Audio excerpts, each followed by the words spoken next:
reflection going on. There we go. That's a little better. A lot of reflection in my glasses going on there. Friends, we've reached another Monday. I can't believe it. It's another Monday. How is that even possible?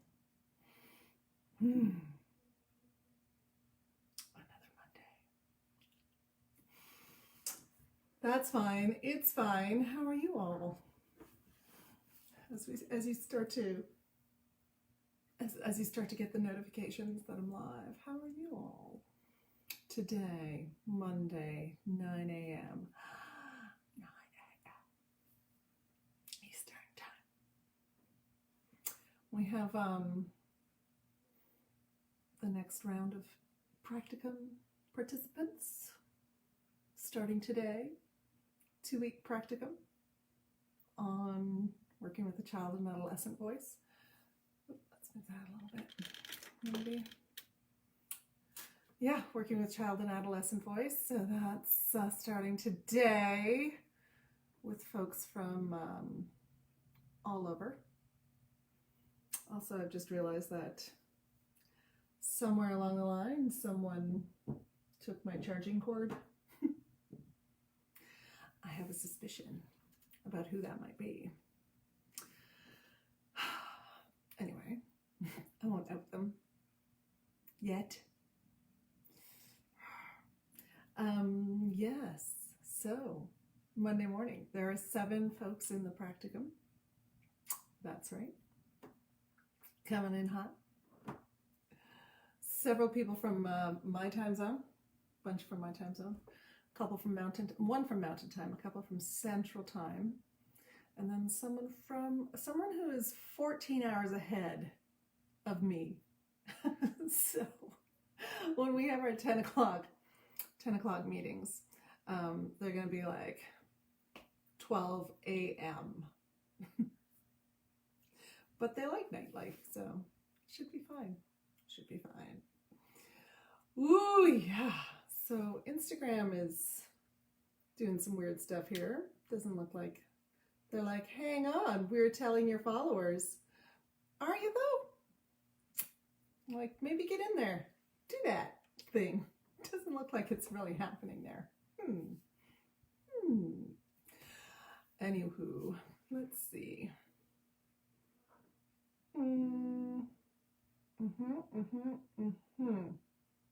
Yeah, I don't see the Instagram. I see a little bit. It's Monday morning.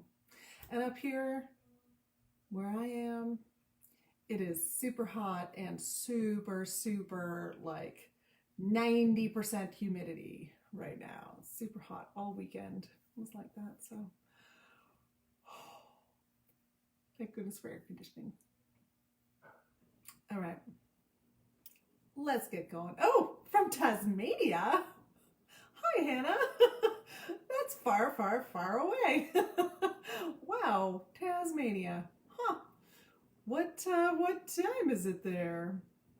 Are you like 14 hours ahead? It's like 9 a.m. Is it 11 o'clock p.m. there?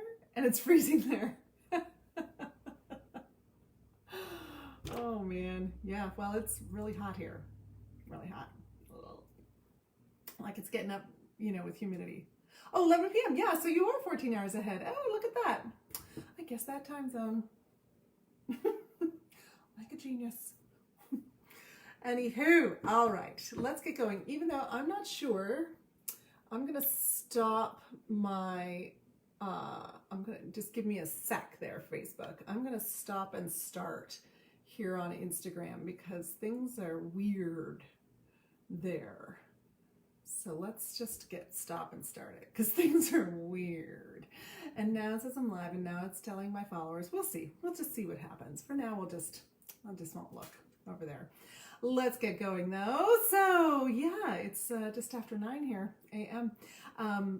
And my name is Dr. Shannon Coates. These are live office hours here on Instagram, although I don't know whether Instagram's working. Seems weird. And Facebook, so woohoo. Thanks for joining me and joining from Tasmania, where you probably should be sleeping. It's fine. Sleeping's overrated. No, it's not. Sleeping is so important. All right. I am grateful to live and work on the traditional lands of the Haudenosaunee, the Anishinaabewaki. Wow, do I keep getting that wrong, and I apologize. The Mississauga and the Wendat-Wendat peoples. I keep tripping over that one for something. Oh, yeah, thanks. I'm so glad. So glad. I had a thought today to just talk a little bit about breathing, and this is and breathing for singing and teaching breathing for singing. This is based a little bit on some of the work that I do when I'm working with teachers, of course, but also on, if you follow me on this on social media, you will have seen, or maybe you saw, depending on the algorithm, Chris Johnson's discussion. He's a beautiful writer, and so he writes about voice pedagogy and generally from a more contemporary standpoint in terms of sounds, tonal outcomes, so more contemporary tonal outcomes. And so he talked a couple of days ago about breathing for singing and teaching breathing for singing.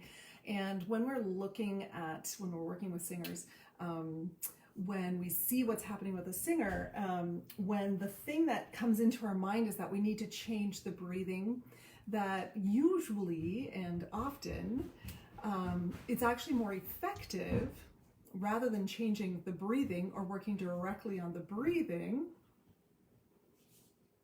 I hear a little distraction over there. It's likely going to be more effective if you're looking at the system as a whole, and this is something, and you're working toward changing or finding a more a better coordination in the system by working from the system as a whole rather than directly going into the breathing. Obviously, sometimes it's necessary to just talk about breathing, but so when I'm working with teachers, I'm often talking about how do we actually teach breathing, and this is something that can be really challenging, and this is something that through the ages, there have been lots of voice pedagogues and textbooks where we don't teach breathing at all. We just leave that alone. We don't teach breathing. That's not a thing. As well as the opposite, where there's this huge focus on like making sure that everything is working as well as it could be, super coordinated. So we've got this whole range of how do we teach breathing. And of course, as in all things, especially I think as in all things voice fed, especially when we're working with something as complex as this system that we have for, I'm going to just turn that off over here. As complex as this system that we have, that we're working with in the singing voice, the answer, I think, is, oh, hi, Amy. No, this is just live. This is just my live office hours. This isn't actually in the practicum yet. So I'll see you in an hour in the practicum. This is just live office hours, but we're talking about breathing. So welcome. Oh gosh, my brain went away for a minute there. Oh yeah, as in all things complex, like teaching singing and working with singers, the answer is, yes and sometimes no, and lots of in between. So there's lots of give and take. But what I wanted to talk about today was the idea of teaching breathing separate from phonation. And so we often, when we're thinking about, okay, I need to teach breathing for singing, I've got to get this breathing to be more consistent or deeper, or I need to have a better onset, maybe a more coordinated onset, or something along those lines. When we're thinking about teaching breathing for singing, the issue is if we're just working on breathing, we're not actually working on breathing for singing.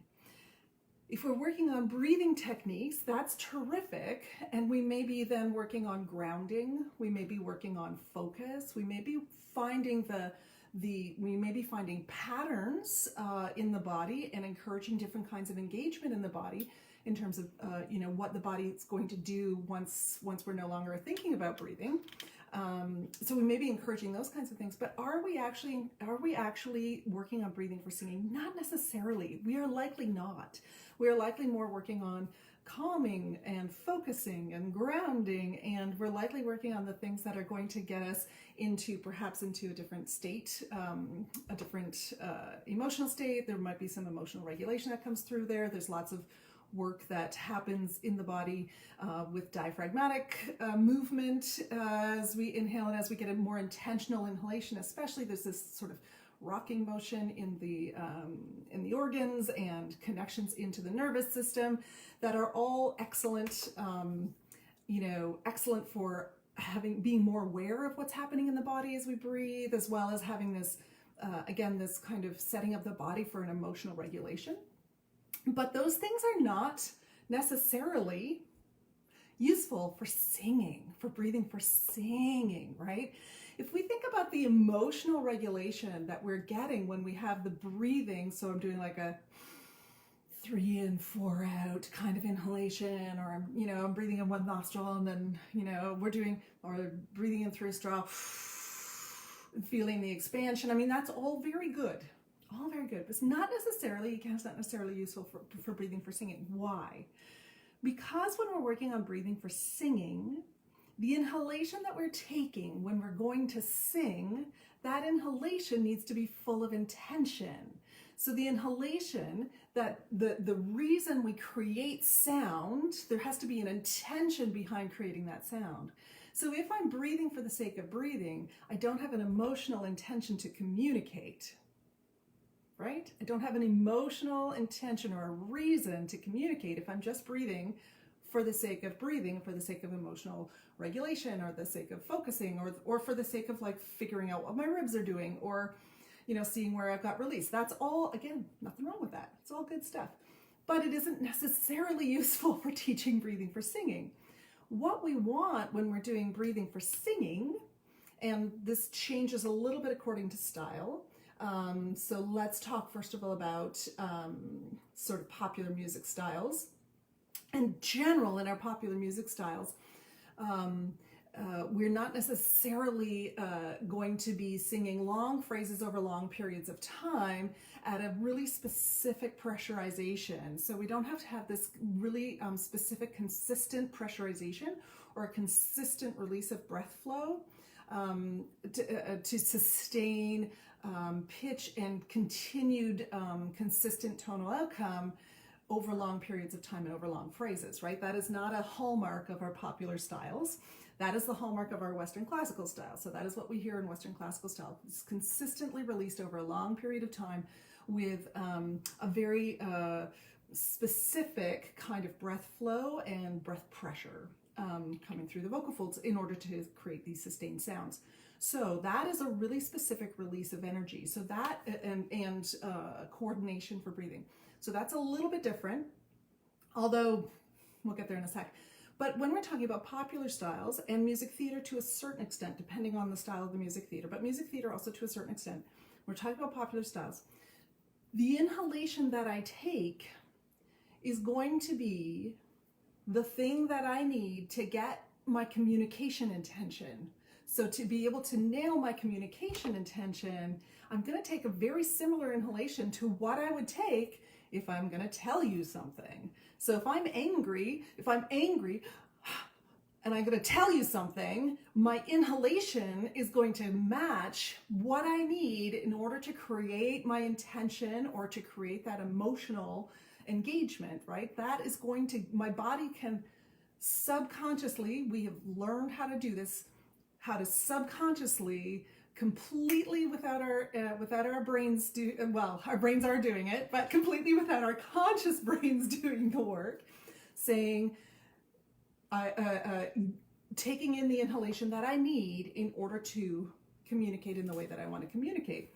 So the emotional intention behind what I want to communicate is going to tell my body what I need what kind of inhalation I need to take in order to create the phonational outcome or the tonal outcome that I need to take. I mean, there are a bunch of other things in there, but we're talking about breathing right now. And that is the same in our popular musics. I have I have yet to work with a popular music singer, especially singer-songwriters, but popular music singers who are running out of air. Sometimes they're running out of air for other reasons, especially if they've been Western classically trained. They've been Western classically trained, they're running out of air for other reasons. We'll get to that in a second. But I've yet to work with someone who is running out of air when they're singing when they're singing popular styles, when their emotion and their intention to communicate is connected to their singing. So as soon as their intention to communicate and as soon as their emotional intention is connected into their singing,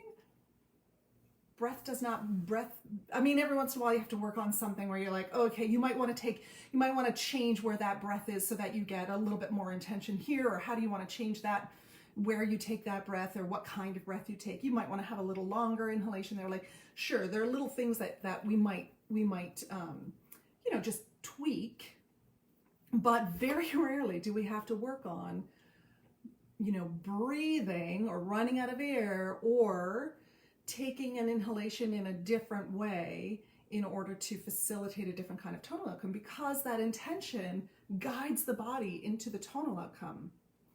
So, I mean, working with children is definitely different. I'm talking more about teenagers here and adults, but very rarely, right?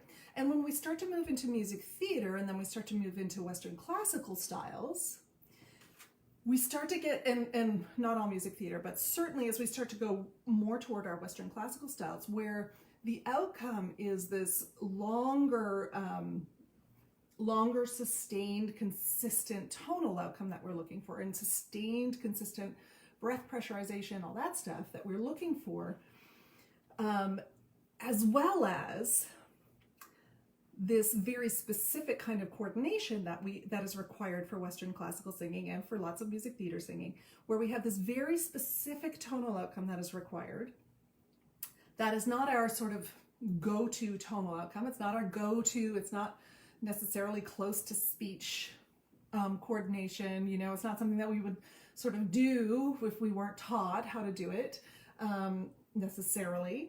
So this tonal outcome, the tonal outcome requirements of classical music means that we often lose the intention in our singing, or we have to work on these technical skills before or while we get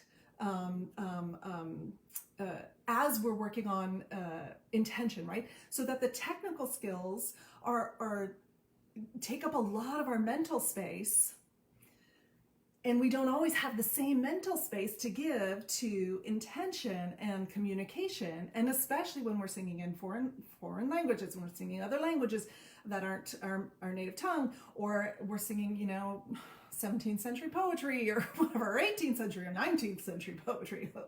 Like we're singing poetic stuff, or we're singing characters that are like, you have to work really hard to figure out like, what is this character trying to communicate? What am I trying to communicate? So there are a lot of barriers in our Western classical singing, especially. There are a lot of barriers to intention and to emotional intention, right? There are a lot of barriers there. So when we are working on breathing for singing, often we do take that breathing for singing component right out of the phonation and right out of intention, and we work breathing for singing. And that's not necessarily a bad thing, but at some point, especially in our Western classical training, we need to be really intentional about coming back to, what is my emotional intention? Intentional, yes. What is my emotional intention, and what am I actually saying here? And finding what I'm actually saying to see whether then that can then feed how we're doing the inhalation, or how we're doing that breathing to create the phonation. And then the second part of this, oh, hey, Brianne, this is so useful. I often get contemporary singers come to me requesting that we work on breathing for singing. Yes, contemporary singers often, so this is the second part of this, is that as when we've had a Western classical training, we often, and then we're working with contemporary singers, or when contemporary singers who are, who have heard, or they've been in choirs maybe, or they've had Western classical training, they've heard about the importance of breathing for singing, right? They've heard I've got to support, or, I need to have better breath control. They've heard about the importance of this. And so they may come to us as voice teachers and say, like, I really need to work on my breathing for singing. But do they actually have to work on their breathing for singing? It may actually be that they just need to work on their intention, right? On their emotional engagement, on what am I really trying to say here? And when we as voice teachers have had a Western classical training, we often put far too much importance on the mechanics of how to breathe, far too much importance on the mechanics of how to breathe for singing, because in our training, it was super, like, the barrier, like I said, there are a whole bunch of barriers to get to intention. And one of those barriers to get to intention is that I've got to get my breathing really consistent, and I've got to have this, I've got to have a really efficient mechanical anatomy and physiology part to the breathing, in order to have a consistent breath flow and energy and pressure, so that my folds are vibrating consistently, so that I've got a consistent tonal outcome. I mean, again, there's more to it, but so that I've got this consistent tonal outcome. So all of those things make us think that learning how to breathe for singing is like really high importance. Is it really high importance? Not necessarily. Learning how to have your coordination for breathing for singing, very high importance, especially, like I said, for Western classical and lots of music theater. Is it actually important for our contemporary styles and our popular musics? Not so much. And when we have had Western classical singing, Western classical training, we really tend to overemphasize the importance of knowing how to breathe for singing. But so if you are a voice teacher who works with contemporary singers, music theater singers, popular music singers, if you're a voice teacher working in those genres especially, this week, a couple of things to think about. Rather than, especially in those styles, and when you're working in Western classical too. When you're working in Western classical, this is like uber important. If we can build intention into an inhalation, ooh, that's big, that's huge, right? So even while we're teaching the coordination of inhalation and breathing for singing, we're also building intention into it. If we can do that, that's terrific. But especially in the other styles, if we can have if we can start to pivot or change our thinking around the importance of breathing for singing and the coordination of breathing for singing, to the importance of saying a thing, the importance of knowing what I want to say and what I want to communicate, how do I want to engage with this music, what do I as the singer, or what does the student have to say, what's their big voice, what is the actual thing that they want to say. If we can start to look at the breathing for singing in that way, so when we start to see, oh, they're running out of air here, or it doesn't seem like they've got the consistency in the release that they need, or they sound breathless, or something's a little, like maybe they're hitting a little too hard on the onset, or, all of these things that we kind of think back, that we kind of bring back to breathing for singing. Instead of saying, okay, let's work on breathing, how would you say this, just if you were saying it to a best friend? How would you say this, how would you say these lyrics if you were saying them to your mother? How would you say them? You start to bring back the intention and the focus on the intention and the engagement, and see how that changes the breathing. So a couple of ways to do that. Come back to speech, which we do all the time in Western classical singing. Of course, we do this all the time. And in some cases, we're really, really bad at it. But this is a great way to come back to what is the intention. So come back to speech. Singer-songwriters especially, come back to speech. Say this sucker. Say it to, say it out to your... and imagine saying it to several different people in several different circumstances, even if the circumstances are ridiculous. Say it to several different people. Pull out an emotion wheel and see what, see what emotions, different emotions you can, get in there and see how that changes your breathing. Find different circumstances.